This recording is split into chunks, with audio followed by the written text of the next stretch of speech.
Okay, we're in here again. I'm in my room.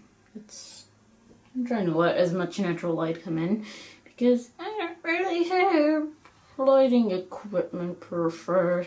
But this is a vlog, so that doesn't matter. You're more here to hear my opinion about last night's Spanish Breaking Bad episode.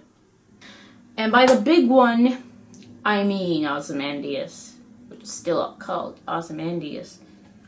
And yeah, it was like probably half the intensity that the original one was. I expected everything to happen. My dad mostly laughed because he's like, man, Walter has really gone insane. And that's even an understatement in itself once you reach that point of the series where, like, okay, he's really lost it. Hank's dead now. Spoilers. Spoilers! Hank dies in this episode. And you're just like, yeah. You know, what this telenovela reminds me of is there's a video out there where someone took a clip of Breaking Bad and then a laugh track to it. It's like, if Breaking Bad were a sitcom, or Breaking Bad is a sitcom. I'm sure some of you have seen it. But this is what this novella reminds me of, because I think I spent more time laughing than curled up in fear. I remember when I saw the original. Fun fact, it was, where are we in today? We're Wednesday, so last night this episode showed. It was this Monday, the 15th. It had been the 1-year anniversary of the Ozymandias episode. Oh god, I remember how people went nuts over it. They're like, what the fuck did I just watch? And yeah, I mean, I didn't see it the night it premiered because we don't have AMC in this house. But that's beside the point. Plus, I was also in season 4-ish. Yeah, I was still binge watching it, and I had other things to do. Or rather, because I think that show is so intense. Like, you can binge it, but there's times where you need a breather if you decide to binge it. And yeah, once I got to the actual episode, I was like, holy shit. I think I was watching it at night, and I was making the more strange, I mean, I make strange noises all the time, but I don't think I can repeat what the noises I made that night just from what was happening. Plus, I also feel, yeah, so it's probably the best episode, or one of the best episodes in the last season, maybe of all time. Maybe we should do a top 10 favorites list. It's that one and the actual finale, which is just the perfect ending of endings. Because it seems like TV shows, when they end, they usually have the fans groan or be like, okay, that was okay, but it could have been better. But I barely heard anyone. I don't think I heard anyone say, man, Breaking Bad had a shitty ending. No, I think almost everyone I heard, or some people were like, no, that was good. But most people had positive reaction to it. They're like, no, that was the perfect ending to this television show. And there wasn't like Lost where people were like, really? This is how you're gonna end it? And, or even like people complained about the Sopranos ending, but I don't know if that's because some people like the ambiguous ending and stuff. And then people were just like, oh, like last year with Dexter ended, people were like, well, that was a shitty ending, but then again, the show's been shitty for the past few seasons, so yeah, that's other talk right there.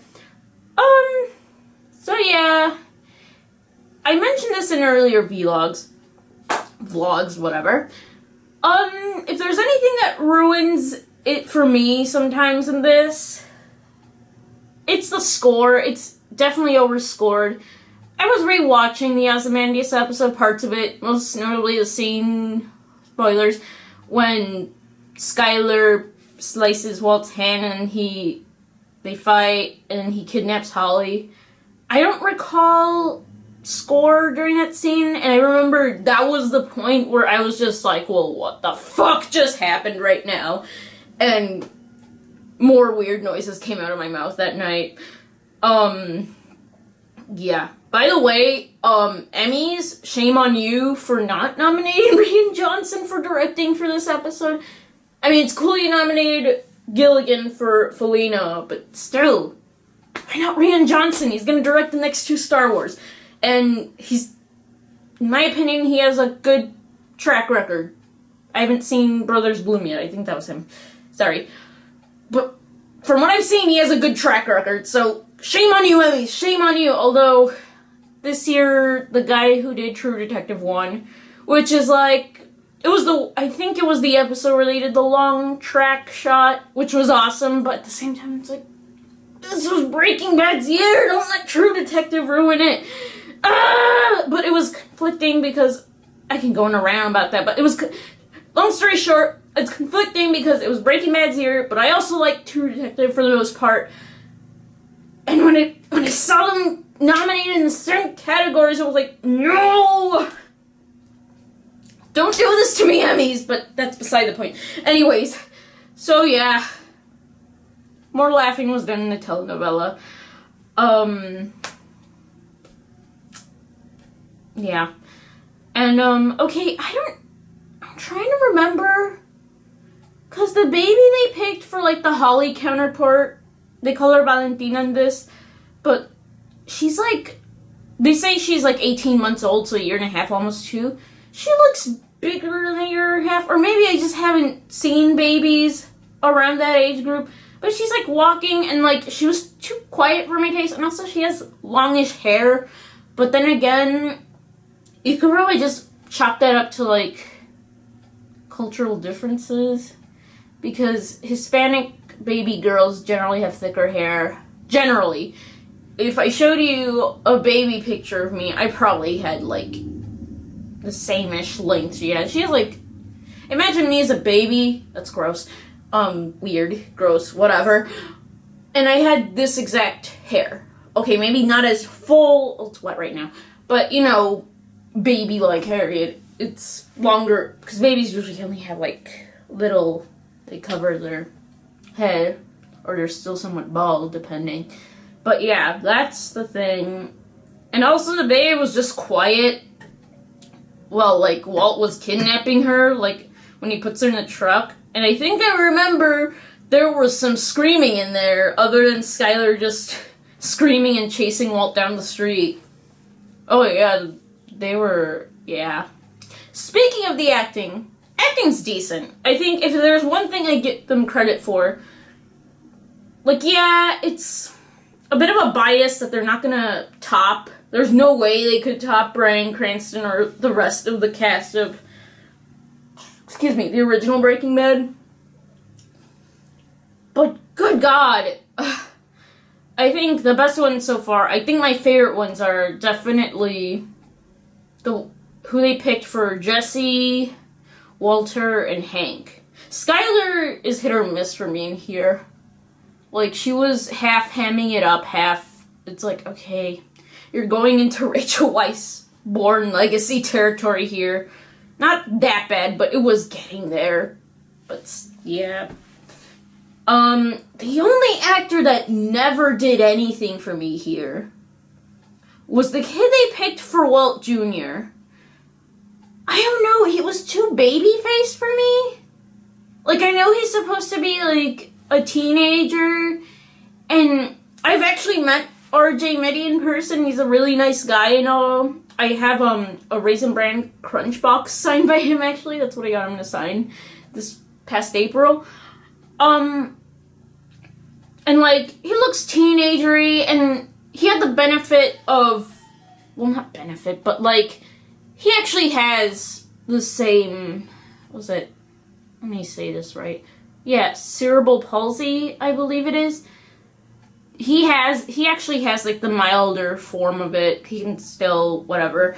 And I don't know if this kid just doesn't know, or maybe is, and maybe has, I don't know how to approach this, but the kid to put it short, he's not very good. He's like, watching him, especially last night when they finally tell him the truth, like what's been going on this whole time, it was really painful watching him cry. It wasn't like, oh, you poor thing. It's like, oh my god, kid, man up, shut up. But it was like, I wanted to feel bad for him. I'm like, some of his deliveries were really painful to watch. Just because it's like, kid, you're not even trying. Or maybe you're trying too hard. I can't tell. But yeah. So that's the Ozymandias episode. That's all really I have to say. It was just mostly that and the overscoring. Which this tends to do a lot. And what I want to know is where they're going to send him off to. That's my thing. So I'll update by Friday-ish. Plus a new video out by Friday this weekend. And, like, an actual episode. So Friday will be my last vlog on this whole series. And if you guys want me to answer anything regarding this telenovela, please let me know. Or something. But yeah, that was my deal. But what I want to know is what they're going to do when he disappears, per se. Because in the original, they have him sent off to New Hampshire. Like, middle of nowhere, New Hampshire. They implied it when they did the whole flashback scene where he goes to breakfast for his birthday and he's all, like, different now. And it's like, well, what the fuck happened, Walter? And I think they mention a province or state that is in the country of Colombia. Although Saul was doing a narration, okay, you're gonna go away for a while, and he goes maybe to like Argentina or he said Argentina, one of them was Chile maybe? Or Peru. It was like another South American country, crap, I can't. But I know one of them was Argentina, which actually kind of makes sense, but still it's like that's another country away. So I don't know if they're gonna do it by country as opposed to state. But yeah. That is the state of Metastasis. And I will do the final update Friday.